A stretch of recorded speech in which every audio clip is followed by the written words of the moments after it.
Hello, my name is Hakon and welcome back to my channel and a video today about poetry, which is part of my new series of videos that I promised to make where I will present my own poetry. And the way I've decided to do this is to make these videos in sets of 2 or 3. The first being a recital of the poem, the second being this video, which is talking about the poem. And that might be the background for it, inspiration for it, technical aspects, how it was written, why it was written like that, which also is where I will bring in topics of how to write poetry as well. And the third one will be a musical piece which features the text of the poem as lyrics. And the reason I've separated these 3 things into 3 different videos, sometimes there might not be a musical piece, but at least 2 videos, is that some people, when they read poetry, and this is myself included, don't necessarily want to hear anyone talk about it. They want to read it, they want to experience it, they want to feel it and think about it themselves entirely. They want to feel how it makes them feel and how it is relevant to their lives and experiences and emotions without those things being colored or reduced by what others think and feel about it, which is, I think, a very good way to experience any kind of art. The minute somebody else tells you what to think or feel, or the minute you know how someone else thinks or feels about it, it will change your own experience of it. And it will often reduce it if you feel or think strongly about things. But it is also a perfectly valid approach to art to ask the question, what is the meaning behind this, in the sense that what did the artist intend? And some people find that aspect really fascinating. And for those, this is also a video for you, of course, the one where I talk about it. And of course, some people might not be so interested in the work per se, but they might be interested in how it was made. So for a painting, you might be interested in, oh, what colors were used here? How are the brush strokes made? How many layers of paint are there? And of course, for poetry, you might think, what kind of methodology was used? What kind of rhetorical devices were employed, and how and why? What effect do they have? What intended effect do they have? What potential effect do they have on those who don't know the intention? So all those things will be part of this particular video. At least that's my intent. I do not script these things, as you know. I've never scripted videos apart from two videos I've scripted. I will script another one video. The video I will script is also relevant to this, because I do want to make a video where I explain what exactly art and poetry is, because there is a really simple objective definition of art that everyone should know. It will make your life easier when you talk about art with others. And it might also make you appreciate art better to know about it, I think, as well. But potentially. But I will get back to that in a separate video, because I want to get that just right, which means that I'm quite likely I should probably script that for a change, or semi-script it anyway, bullet points or something like that. In any case, there will be digressions because I don't script as well. Do be prepared for that. So yeah, and when it comes to the music, now of course I could have put it inside this video, but I want to make it a separate thing, because it will not be music for all my poetry videos necessarily. I haven't decided yet. It depends on some things. Now I have wanted to make more videos, or more musical pieces, I should say, with my poetry as lyrics. And but of course, there are some hurdles when it comes to making music with poetry, and one of them is that I can't sing, or not good at singing. But with a little help from AI, I have started to make a few of my poems into songs. I do have my thoughts on AI as well, which I may make videos about. And not all of my thoughts on AI are positive, to put it like that. I do have some big issues with it. But yeah, for now, I'm going to use it to make some music anyway, and I'll talk about that some other time. So those are the sets of videos I'm planning to make where I present my own poetry. So let's get started. So Timeless Birds is the poem of the day. If you want to hear it, you can watch the video where I recite it. I might also put it up on the screen or something like that. It will also be in the description of this video. Not a very long poem, nice and short. And just to do some background, I'm just going to put it up on my own screen now so I can look at it while I'm talking about it. So to do some background here, this is actually a poem I know exactly when it was written, which is quite unusual for me. It was, and this is also the reason why I chose to do this one right now, is because it actually is tomorrow, as I'm filming this, and probably that's when I publish it. It's the 30th anniversary of me writing it. I know that I wrote this on Sunday, the 8th of May, 1994, between about 4:30 and 5:30 in the morning.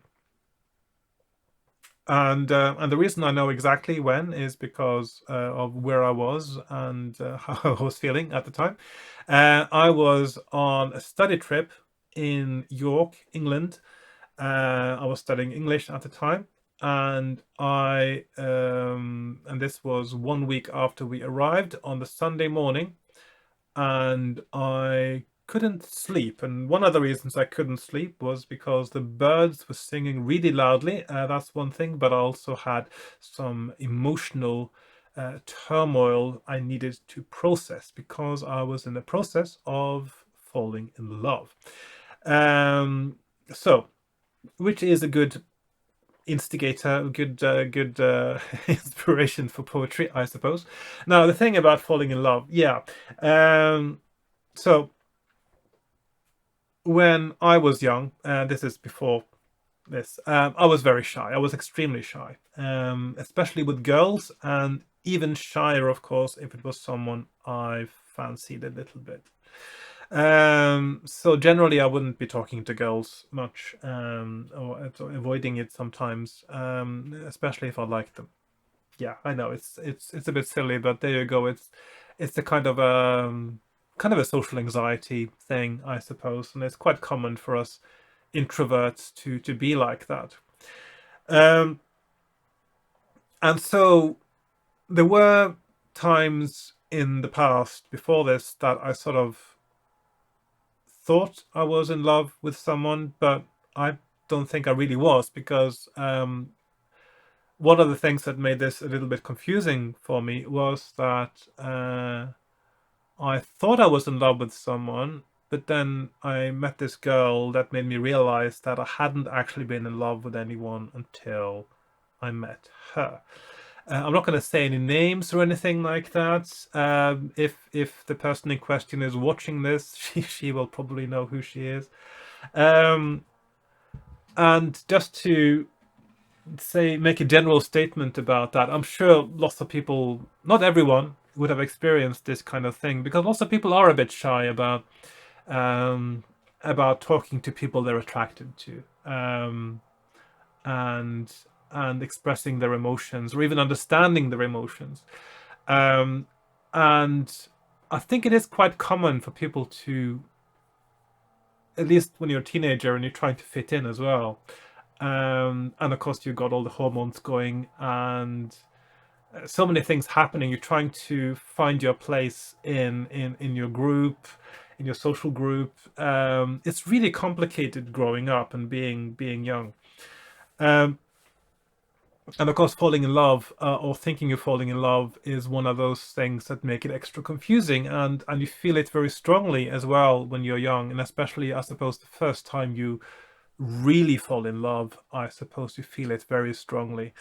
But also, one of the things that happens is you might not understand exactly what's happening to you. You might not understand your own emotions. And one of the things I realized was that one of the things that made it confusing for me, being a very intellectual person already, was that I didn't understand it. I couldn't put it into words. And this is one of the things that made me write poetry in the first place, made me start writing poetry, is that it was a way for me to try to put into words and therefore understand what I was feeling. If you're someone who likes expressing yourself, or likes understanding things, I should say, probably more than expressing yourself, one who likes understanding things, maybe a slightly scientific mindset, then it actually is a little bit scary. It can be scary not to be able to put something into words. And for me, that was the catalyst, I think, that I needed to start writing. So I'd actually already started writing poetry before this, um, because there was someone else I was fancying. Um, and I will mention her in future videos as well. The other one, the previous one. um, but the thing is that I lost my train of thought now. Yeah, so you try to understand your emotions, and by structuring your thoughts around them, and one of the ways to structure thoughts is to put it into words. So this was, for me, one of the things that kept me awake. Was I had all these swirling emotions, but they were sort of disconnected thoughts, and so I needed to write about it. So but then so what happened was I got up in the middle of the night, or it felt like the middle of the night. I didn't know exactly what time it was. I knew it was dark. um, and with a piece of paper and a pen, and I went to the toilet. Now, of course, this was a shared accommodation, so I had a roommate. So one of the other guys from my course, he was also sleeping there. I didn't want to wake him up, so I was very quietly just snuck off to the toilet, where I could put the light on and I could write something. And I had also this sort of the penetrating sound of the birds singing has sort of been going into my mind as well, at the same time as these swirling thoughts. So it was sort of what the first line that came to me was, "In darkness sit the timeless birds." What I meant by timeless in this sense, in this case, and of course now I'm going to ruin it if somebody had other ideas about interpretations there.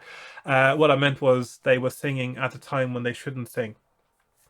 So my thought was, I imagined something about, because it felt like they'd been singing all night. They hadn't. Of course, they started in the morning when you got the first sort of slight start of crack of dawn, really. But to me, it felt like they'd been singing all night. So in darkness sit the timeless birds. So not just at dawn, and because they're also singing in darkness, that's what made them timeless. So that's where the line came to me. And I just had to keep writing on the same thing now once I started, because that's part of how I work as a poet. Is sometimes I start with just the first line, and then I see where it leads me. And the first line also defines the rhythm of the poem, which of course in this case is iambic. So in darkness sit the timeless birds. So it's nice iambic rhythm going.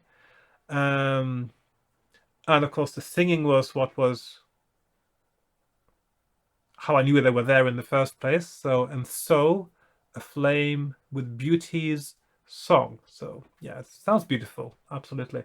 It was really loud. Now I was in New York, I said, and to digress a little bit again. So if anyone watching this video, there might be some of you who knows University of York campus. It is basically situated in a park, and our particular block, which was the B block, I think, of accommodation, it was very close to the green space. So it was right next to a pond. You had water birds, you had geese. I might actually talk about the geese some of the time, by the way, because that's a very interesting experience I had with the geese. Um, but there were lots of greenery, lots of trees, and lots of birds singing in the morning. And this was, of course, beginning of May in New York. So obviously, it seems to be the time of year when you have the most birds singing as well. So yeah. So and so aflame with beauty's song.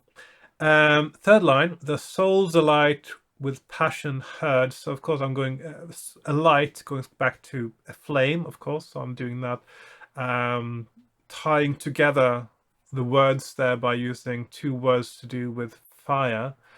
And of course, passion, you might think of that as a kind of a fiery thing as well. And of course, birds singing, it sounds very passionate, even though it sounds passionate, it sounds beautiful, but an interesting thing about birds singing is that very often the birds singing, they are territorial, and what they're doing is proclaiming their territory. So basically, what many birds are doing when they have this, I mean, you have a blackbird singing these beautiful, beautiful songs, what they're actually saying, communicating to other birds is, Oi, get away from my area. F off. Yeah. So, but of course, to us, that sounds really beautiful. So there you go. Um, the soul's alight with passion heard through all the sky and all night long. So all night long, it also ties back together, of course, with darkness and timeless. So I sort of thought, oh, this is a really good, because I've actually written a verse that sounds stanza really sort of connects together. It flows together, and everything is very, very coherent, and you've got nice sort of strings of thought that are brought through different lines as well. And it did sound like, when I said through all the sky, because it sounded like the song of the birds came from everywhere around, because I could hear it through the outside windows, and I could hear it through the bathroom window, and it sounded like it came from all sides when I was writing. And probably around this time in my writing process is where I heard the bells chime. There's a bell tower somewhere in York campus or near the campus. I don't know exactly where that was. That chimes the hours. So I didn't have a watch on me. This was before mobile phones for my case. In my case, and well, most people didn't have mobile phones in 1994. And so the only reason I know the time in the morning was because I heard the bells, and it struck 5 times, and I thought, oh yeah, 5 o'clock in the morning, that figures. Um, and then I kept writing. So, and this took me a while as well. And I wrote, the magic song feels so divine. And it does, doesn't it? It's when you have, it feels like magic. It feels divine in the sense of magical, or something that is greater than human ability to fathom, perhaps. I'm not a believer in any divine beings or gods. I'm an atheist, but so when I use divine in my poetry, usually what I refer to is the experience of something that is greater than yourself, which could be things to do with nature, for instance, and sometimes the connection that two people have as well can have that sense of something that is so much greater, that a word that I feel is apt to describe it is actually divine. So I'm not talking about divinity in the godly sense. It's divinity in the sense that it's the apex of human experience, which is something that feels greater than human, if that makes sense. Ascending through my conscious streams. Conscious streams, maybe a slight odd phrase to use, but we were studying English literature, of course, and I knew about stream of consciousness, So, and I quite liked the James Joyce and Virginia Woolf stories we'd been reading, and I just liked the concept of um, so the Song of the Birds is an experience that elevates me in a way, and also it is feels like it's lifting inside me. So it's lifting, and it's making my thoughts flow, because that's what conscious stream of consciousness is about. It's about following the flow of thought, and also by following the flow of thought, you're actually connecting the dots as well. And this is how I do my unscripted videos. It's a stream of consciousness thing, because I'm just letting something lead to something else and then go back to where you came from in a slightly convoluted way. So in a way, stream of consciousness, conscious streams, is how I like writing. It's how I like making music. It's how I like making videos. So and this song now, this bird song, was so pervasive and intrusive into my mind. I just couldn't ignore it. It was filling me up. Um, and see, if I had been a believer in something divine, I would have said maybe I was inspired by the Holy Spirit or something like that. But for me, it was a secular divine experience, and of course the divinity I was trying to fathom, um, the mystic experience was one of understanding love, which of course some people equate with divinity as well. As some descriptions of God is that God actually is love, equals love, absolute love. Yeah.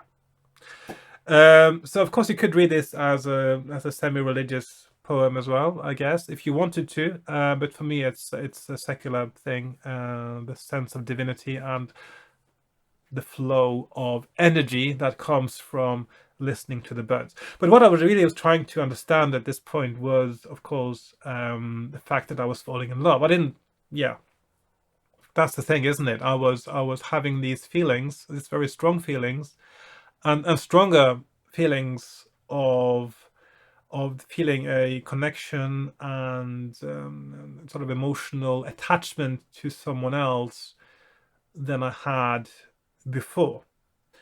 And of course, the strength of this emotion is something that I felt was reflected in many ways in the strength of the birds singing. So the birds singing was in many ways similar to what was going on in my mind when I couldn't hear the birds as well. So this, yeah, and this also made, so I realized, of course, while I was writing this, that it made such a good metaphor as well for what I was trying to understand and what was going on in my own mind. So, and then of course the last two lines is the first time we actually mention someone else. Eternal moments, you are mine.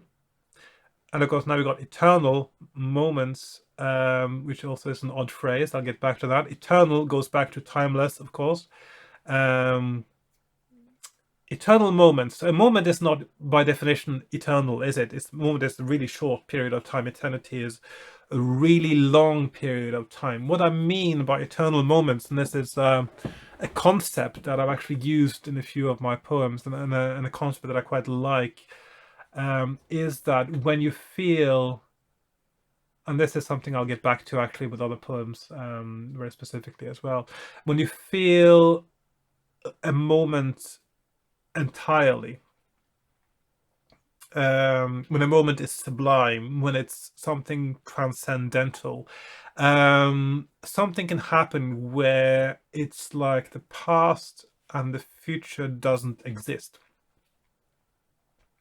It's a particular frame of mind, a state of mind where I think these days people talk about mindfulness, and of course that was a concept that didn't actually exist, I think, or certainly not that was part of a popular concept back in those days. But this is what we're talking about, is when you feel the moment so entirely that it just feels like an everlasting moment. And that's what I mean with eternal moments, is something that fills you up so much, whether it's an emotion or it could be a sensation as well, something that roots you entirely in a moment, so much it feels like it is eternal, which is a wonderful experience and something I haven't had that many times, but it's one of those things that you get sometimes, and when you do, you sort of realize that there's something special. The thing is, you can't really.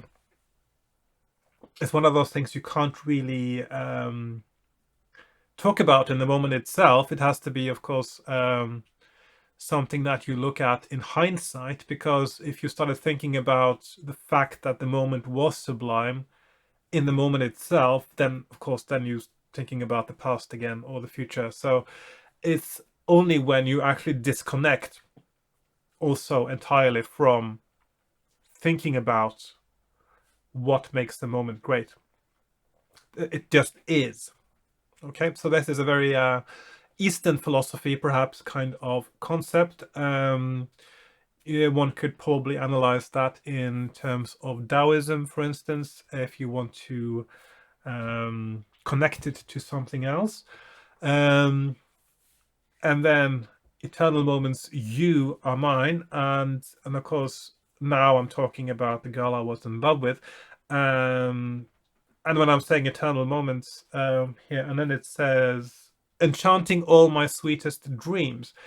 So then I'm looking forward again. And this is a little bit ambiguous because it's not clear in this poem whether the eternal moments I'm talking about are in the past or whether it's something that is dreamt of.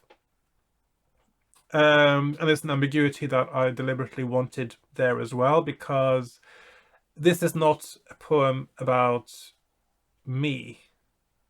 It's not a poem about her so much as it is a poem about the experience that I'm sure lots of people actually share when it comes to these things, where something triggers falling in love. So it's a kind of I suppose the main thing is hope, isn't it? Hope is, I suppose, is the key to when you fall in love, you might feel love, which is important, but you can't have love in that sense, or the dream of love, without the hope of love. You're hoping for something to happen. And of course, one of the things that might have triggered that hope is a moment, that a sublime moment, a moment where you had an eternal moment, where you felt a kind of connection with someone, something that goes beyond words. That is just where you just felt the moment entirely, and you felt like you were on the same wavelength, emotionally or intellectually, or just a connection. And sometimes it's almost impossible to define exactly what that is. It could be so many different things. For some people, it's just a look across a room, because you hear these stories about people who see each other across a room and their eyes meet, and both of them in that instant know that they're going to be together forever, i.e. the rest of their lives. There's no, which is, of course, is a kind of poetic forever, not forever in the sense of actual eternity, but yeah, forever is something that can be used of different lengths of time, of course, and as in this case, eternal moments, also just of the actual moment itself, can be seen as something that lasts forever.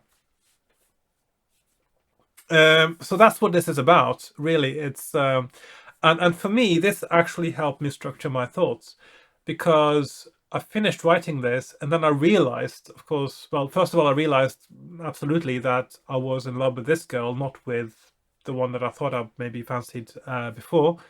I suppose that's part of the reason why it took me so long to realize as well. I mean, it took me several days. uh, Oh, to be young again, huh? And also, I just really liked the poem as well, and for me, the poem became part of it too, because I felt after writing this, I looked at it and said, "Oh, hang on, that's my first really good poem." So I had written poems before, as I mentioned, but they're not actually very good. Like there's something lacking. But this one I feel has all the elements it needs to be good. It has I like it. I like a lyrical poem. So if you write lyrical poetry, you usually have a reasonably regular rhythm. You have a regular rhythm, but you might be able to break it a little bit. And you have very often regular rhymes. So one of the things that I will point out here as well, of course, the regular rhythm throughout, but the rhymes is your A B A B. So first rhyme lines with the third line. No, so sorry, A B. Yes, A B A B. So rhyme A rhymes with line 1 rhymes with line 3, and line 2 rhymes with line 4. This actually sounds better than if you have A B B. That is, the first 2 and 2 lines rhyme with each other. Doesn't sound as nice as skipping and do every 2 lines. And I haven't analyzed exactly intellectually why that is the case, but it just feels more like it has a better flow, a better dynamic about it if you alternate the rhymes. So birds, song, heard, long, divine, streams, mine, dreams. And to me, that is the sort of optimum kind of rhyme scheme. Um, And another thing about rhymes that I'll mention while I'm at it is that if you have to write something in a way where it seems as if you had to force it to make the rhyme, it doesn't usually sound good. Usually you would have been better off without the rhyme, I feel. Because there is one thing that people don't a lot of people when they write poetry is they focus too much on the rhymes, whereas rhymes I usually would rank as the third most, maybe fourth most important, a third, yeah, the third most important lyrical device after rhythm, which is number one, and also alliteration is actually more effective than end rhymes.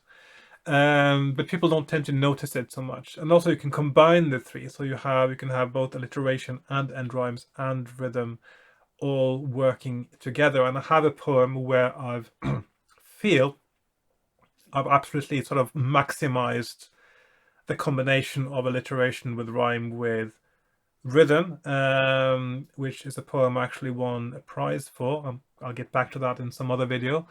But I won a poetry competition with it, and maybe that's the reason why, because it was such a good combination of devices. Anyway, so what we have here is a few mentions of eternity, timelessness, and of course the insinuated timelessness of birds singing at night. So what are the birds? Are the birds the thoughts? Are the birds the emotions? Are they just the actual birds? But also there is another interpretation here, which of course not part of the true story. One could interpret this as two people having shared the night together as well, which is not the case in this case. My relationship with the person in question was, although of course I had romantic feelings for her, it was never something that went beyond something that one might do together with someone who already had a boyfriend, which is what she did. Yeah, so we didn't do anything that a brother and sister wouldn't have done together, to put it like that. So yeah, it's but you could actually interpret it as the timeless birds being aflame with beauty's song could also be a metaphor for two people, of course, being physically intimate throughout the entire night, and their souls are alight with passion, and of course their singing could be construed as being the whatever sounds they make. Yeah, okay, so if you have that kind of mindset, it's a valid interpretation. So but that's not what it's about, of course, and it is not for me, rather. It could be for someone else, and if that's what they think it's about, then that is what it is about, because that's also how art works. And also it sort of ties in with that eternal moments you are mine, which sort of, yeah, it's could be also seen as a metaphor for lovemaking, for instance. But then it says enchanting all my sweetest dreams. Then it's not clear again, is it? Whether it's something that actually is an experience or something that somebody just dreams of. So the ambiguity is also good, and also how you get poems that can mean different things to different people, which is what I like. So in conclusion, am I going to make a conclusion now? I could just keep talking about this forever, I suppose. I feel there was something else something I was thinking about when I was doing my talk now, that I wanted to mention about this poem. I can't think of it right now. And of course, I did mention alliteration. This poem isn't really using alliteration. It is not to very strong effect. It's a magic song, eternal moments, you are mine. But it's not really sort of intended. In darkness sit, beauty's song, souls alight, passion, sky, some S's there. But yeah, that's really grasping at straws. It wasn't really my intention to make any alliterative thing here. If it were, I would have written it differently, probably. But this was the poem that, in many ways, marked for me the one that made me realize that I could write poetry and do it well. Before this, my poems were a little bit more juvenile, little bit more naive, not as sophisticated stylistically either. There would have been more of that sort of AABB rhymes, the couplets, rhyming couplets, which seems, for someone, if you write it today, it seems a little bit sort of immature. It was more common part of the aesthetic if you go back a few hundred years. It was not that unusual, and people didn't bat an eyelid, so it's just about what you're used to now. But I think it does sound better with the alternating rhymes. So yeah, I think I'll just leave it there. I feel I've said quite a bit about this poem, and hopefully some of it might have been interesting or useful to you if you watch this. And I will be back with another video about another poem at some point soon, probably, hopefully. And yeah, so the next video will be a song version of this poem that maybe you'll like, and I'll see you next time. So goodbye for now. Bye bye.